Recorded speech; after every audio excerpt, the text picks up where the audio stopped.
প্ৰিয় মানুহজনে এৰি থৈ গ'লে ইমান কষ্ট নহয়, যিমান কষ্ট আপোন মানুহজন সলনি হ'লে হয়। কাজিয়াৰ পিছতো ৯৫% সম্পৰ্ক ভাঙি নগ'লহেঁতেন যদি তাৰ মাজত কোনো তৃতীয় পক্ষৰ প্ৰৱেশ নঘটিলহেঁতেন। বৰষুণৰ দিনবোৰত তোমালৈ মনত পেলাম আৰু অকলে তিতিম। বাৰে বাৰে তুমি বিশ্বাস ভাঙি শিকাই দিছা কিদৰে অবিশ্বাস কৰা হয়। জীৱনলৈ অহা কিছুমান মানুহ ৰামধেনুৰ দৰে, খুব ভাল লাগে কিন্তু দ্ৰুতভাৱে হেৰাই যায়।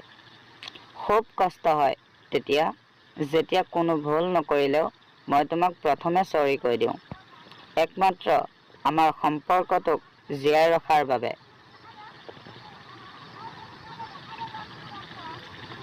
যাৰ মন নাই, যাৰ মন বুজাৰ ক্ষমতা নাই, কিন্তু দুৰ্ভাগ্যৰ বিষয়টো হ'ল এই মনটো বাৰে বাৰে তেওঁৰ কাষলৈ গুচি যায়। দেউতা নামৰ বটগছডালৰ ছাঁ যিজনৰ মূৰৰ ওপৰত নাই, তেওঁহে বুজে ৰ'দৰ উত্তাপ কিমান প্ৰখৰ।